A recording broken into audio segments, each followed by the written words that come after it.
back, everyone, and I would like to welcome our speaker today. Her name is Kailey Lefko.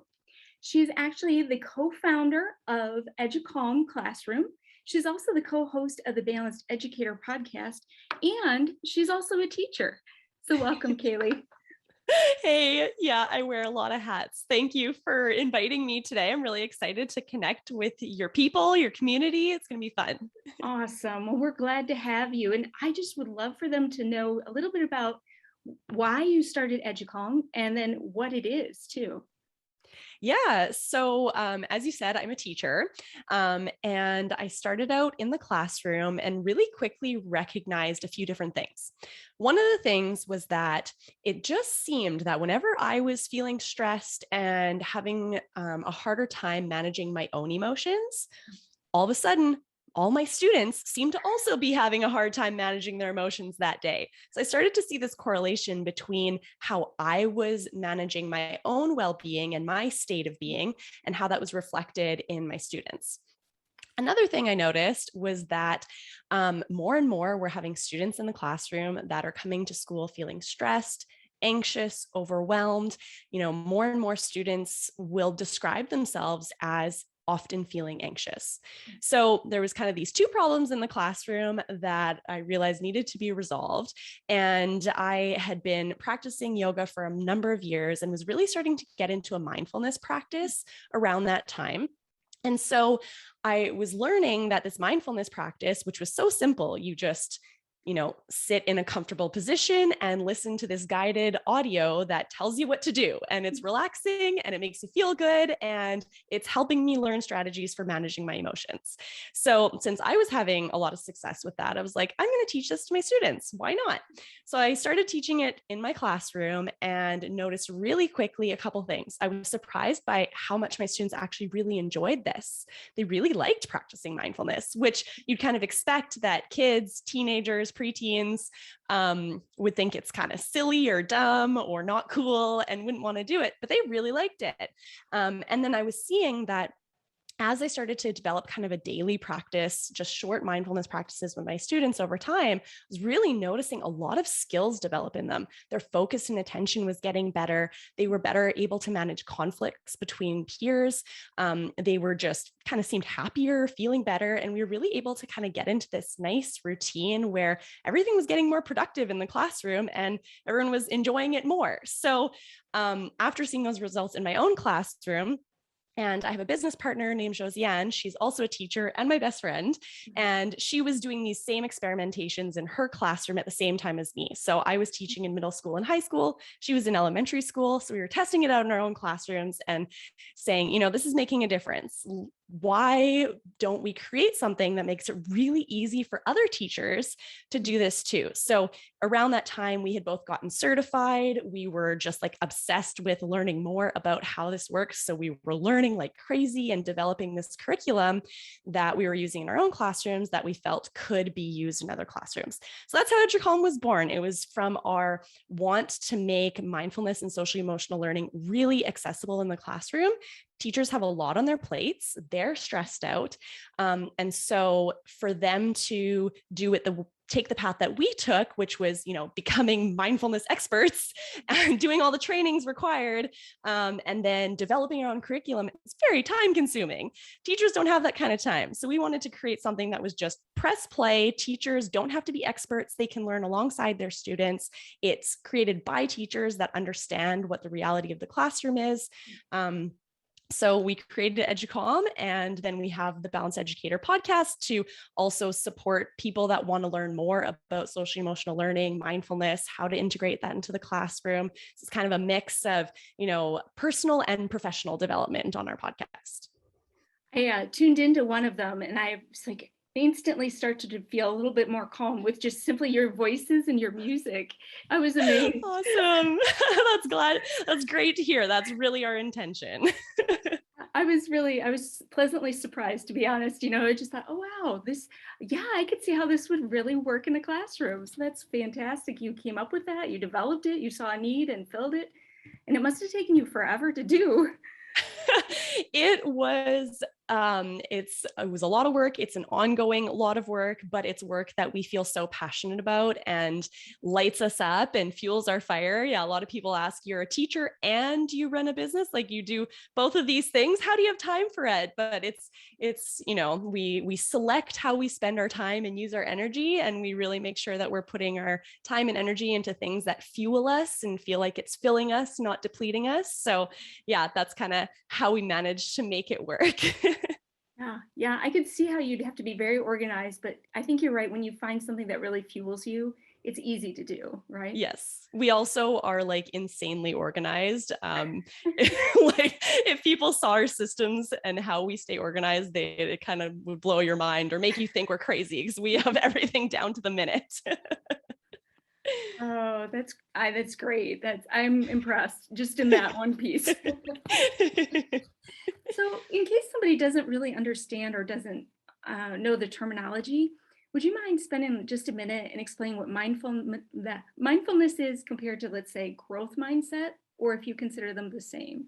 Yeah. So I would say that mindfulness can help develop a growth mindset. And I'll get into that in a little bit. So mindfulness is just paying attention to the present moment on purpose with openness and curiosity. So it's really being aware of your experience. So that doesn't mean that you're trying to change your experience. You're not trying to necessarily change your emotions or your emotional state. You're just observing yourself and your reactions to what might be happening internally or externally around you, and just kind of studying that and going, interesting. And then from that space of getting to know ourselves better, then we can start going, interesting. This is a pattern that I'm seeing, or this is a trigger that I'm noticing. And then from that open curiosity, we can start to learn strategies to sort of support ourselves through some of those, ups and downs that life always brings. So mindfulness is kind of a way of living, but it's also a skill. And it's a skill that you have to learn through practice. Just like reading, if you want a child to learn how to read, you would practice all the skills, you practice your alphabet, and then you practice sounds, and then you practice putting those together, and you build on that skill throughout a lifetime. Same is true with mindfulness. So it starts really simple, paying attention to our breath. What does our breath feel like? Paying attention to sounds around us. What do you hear? And learning to tune in to your current experience. Now, this is best done guided. So with Educaum, we have these guided mindfulness practices that are developed for kids to do alongside their adults. So it's really for both students of all ages and adults. We use a simple language without anything being babyish so that it's accessible to everyone. And these audios kind of guide you through what you need to build this skill of mindfulness over time in a variety of ways. So growth mindset is this understanding that our brain is always changing. And really, our brain is just a mirror, a reflection of the things that we ask it to do. So if we ask our brain to practice the violin, it's going to change and develop to be skilled at practicing the violin. If we don't ask it to practice the violin, well, it's not going to know how to do that. So growth mindset, kind of at its foundation, in my perspective, is just this understanding that we can learn and practice and grow in anything that we choose to spend our time and energy on. So when we're practicing mindfulness, it gives us this space to become aware of some of the judgments that we might have with ourselves. So many of us, starting from very young kids, will recognize that we're not good at something right away and then judge ourselves for it. Oh, I'm not smart enough. I'm not good enough. I'm not enough. I'm not enough. So with the mindfulness practice, we give ourselves space to start observing our thoughts and that voice that talks to us. And what is that voice saying? And then we learn to catch that voice that's saying, oh, you're not good enough. You'll never be able to do this. And then say, oh, wait, I don't have to listen to that voice. I can change that narrative and I can choose to say, this is hard now, but if I keep working on it, I'll get better. Or this is a struggle, and that's good because it means my brain is getting stronger. This is tough, and that's good. That's exciting. That's challenging. It's fun to do hard things. That's something that I say in my classroom all the time. We're not here to do easy things. We're here to do hard things. We're here to be challenged. Challenge is fun. So it's a perspective and a way of thinking. And you said the curriculum is K to 12, so you Yes. start as soon as kindergarten. Mm-hmm. Yeah. So we have kindergarten classes using it. I'm doing it with my grade 10 students, my grade 12 students. And then, lots of teachers will just listen to the audios during their prep times too, and they just need a little breather between classes. Well, I'm sure even as an adult, that would be beneficial to any of us because we grow up probably really judging ourselves pretty hard. And so with Yes. a growth mindset, that's a totally different perspective that, okay, it's hard today, but maybe easier tomorrow or in an Yeah. hour. Yeah. Yeah. Yeah, exactly. And as I said, one of the first things that I noticed when I was getting into this mindfulness practice and considering sharing it with my students was how much my state of being and my emotional state was really affecting my students. And I think that's something that I'm sure a lot of parents can really relate to. When you're having an off day, your kids are having an off day. I have 2 dogs, and I swear, even when I'm stressed out, my dogs are more stressed out. We feed off of each other's energy, and we can kind of pick up on how other people are feeling in it, and it affects us. So with the Educaum practice, the idea is that the young person and the adult can do the practice together. They're both learning to manage their emotions and bringing themselves into a calm, focused state where they can really work well together in whatever that looks like. So the goal is that you're learning together. The adult doesn't have to be the expert. They get to be the learner alongside the student or the child. So That's which is so important. And even for myself, I listen to the audios with my students. I do practice every day with them, even though it's a practice that I've developed. Thankfully, it's not my voice. Our program is bilingual, so I do the English audio. So if anyone listens to it in English, it's my voice. And my business awesome. Partner, Josiane, does the French audio. I teach in French, so we listen in French. So I'm listening to my best friend's voice every morning with my students. Well, this says a lot to have you using your own materials too. That I think it's hard when you're doing your own thing and hearing yourself. If you can listen to your own materials and it can calm you down, that says a lot about your materials in itself. Yeah. Yeah. Well, it's, really a learning practice, listening to your own work and then being able to say, oh, I can tell from my voice that maybe I wasn't really in the right state for recording. Okay, let me do a mindfulness practice before I create this mindfulness recording so that I can make sure that, because it comes through in your voice, your emotional state comes through in your voice. So yeah, it's a good practice to listen back to yourself and notice how you can improve. Now, if I remember right, your program also ties in social emotional learning, so the SEL studies. And how does it do that? Yeah. So social emotional learning, the way that we look at it is it's developing the skills to be able to manage your emotions in a healthy way. So emotions are so important. They're the communication system of our body. It's how our brain and body know how to act in certain situations. But sometimes you go into a situation and you're feeling very stressed, and maybe that stress isn't helping you to maybe perform at your best. So, for example, going into a presentation and you're recognizing that you're feeling stressed, which isn't a bad thing. That's just your body's reaction to prepare you for a challenging event. So it's a good, important thing.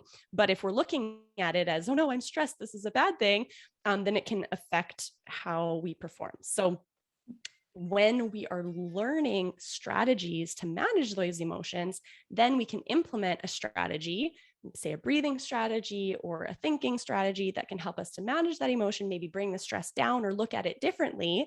One thing I really like to teach my students before presentations is, if you're feeling nervous, that's good. The biochemistry of nervousness is the exact same as the biochemistry of excitement. It's only our perspective that changes what we think that those physical sensations are. So if you feel nervous and you just say, wow, I'm so excited for this. Oh, I can't wait to present. Wow, my body's preparing me to do its best. That changes your whole experience. So social emotional learning is being able to manage your emotions in a way that support you. So with our program, we teach that in a very concrete way. So we have these audios, they're mindfulness practices, 5 minutes long, but throughout the year, we have an audio for every day of the school year. You're learning different skills in each of the audios. So we have different themes that it's based on. So we have emotions, where students are learning how emotions work in their body and breathing strategies for managing those emotions. We have kindness and compassion, how to speak kinder to yourself and others. Growth mindset. We actually have 2 growth mindset units because there's so much to cover on that. So all sorts of different themes. So it's this mindfulness practice that's actively teaching students the skills, and they're practicing the skills of social emotional regulation. So every day they're sitting for 5 minutes and learning how to manage those emotions hands-on, because you can tell a student or a child how to manage an emotion, just breathe. But if they haven't practiced breathing, that means nothing to them. They need to actually do the practice to be able to build the skill. Yeah, that makes a lot of sense, because just like you were talking about with the violin before, it's all things that your body has to recognize as normal and routine and progressive. Yes, exactly. And then with the practice and the learning, the brain is actually changing to make you better at that skill. And the same is true with mindfulness. The more you practice it, the more your brain changes to make you better at being in the present moment and able to manage your emotions and able to reflect on how you want to react in challenging situations, rather than just reacting without having that space for choosing how you want to respond. So yeah, that practice is key. Is key. Now we have just a couple minutes left, otherwise we'll probably go way over. So so if you had 2 suggestions you would make to parents, what would the 2 suggestions be as far as handling little kids emotional outbreaks, let's say? Yeah, I would say first thing is practice breathing strategies with kids, because it's so useful for them. And I can't tell you how many times even young kids, like in grade 1, will do a breathing strategy and say, wow, I needed that. They understand that just the simple act of deep breathing can be so powerful. So that's, one thing that's super important. And then the next thing that I would say is really consider the importance of teaching these things as a skill. So oftentimes we will feel that when a student or a child is in a state where they're having a meltdown, they're really struggling to manage their emotion, we want to say, okay, just breathe through it, just breathe through it. But if they haven't learned how to do that ahead of time, they can't use that tool in the moment. So, whoops, I lost a headphone. So it's very important to teach these skills ahead of time when the child is already calm, and build on this skill so that they can put it into action when it is a difficult moment. It's kind of like in sports, we don't just, throw athletes right into the game. They train first and practice the skills necessary to be successful in a game situation. It's kind of like this is the practice for life, and it doesn't have to be complicated. It can be very simple. Before bed, try doing 5-finger breathing with your child every night before bed for a week, 2 weeks. Build that into the routine and see how they start using that in their life. So 5-finger breathing, if we have time, I'll do it together. Yeah. So you just put one hand out in front of you, and with the pointer finger of your other hand, you're going to trace your hand as you breathe really deeply and slowly. So inhale, trace up your thumb. Exhale, trace down the other side. Inhale, trace up your finger. Exhale, down the other side. Inhale, up. Exhale, down. Inhale, up. Exhale, down. Nice deep inhale up. And exhale down. And notice how you feel. I feel really calm. Yeah, it's amazing how breathing deeply can really support our nervous system. So make that a routine every night before bed and just see what happens. Make it an experiment. That is a great, great example. I love it. I can imagine all these kids at home tracing their fingers right before bed and maybe the parent falling asleep first, but either way. Yeah.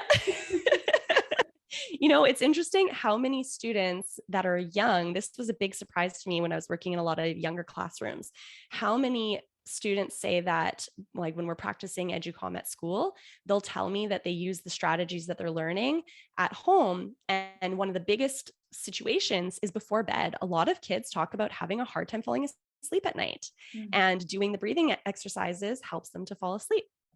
That's awesome. Okay, I'm going to pause us because they're going to have to wait for the second half. But Kailey, I really appreciate all your information and we're definitely coming back to you. So thank you for coming today. Awesome. No problem. Thanks for having me. All right, we'll see you soon.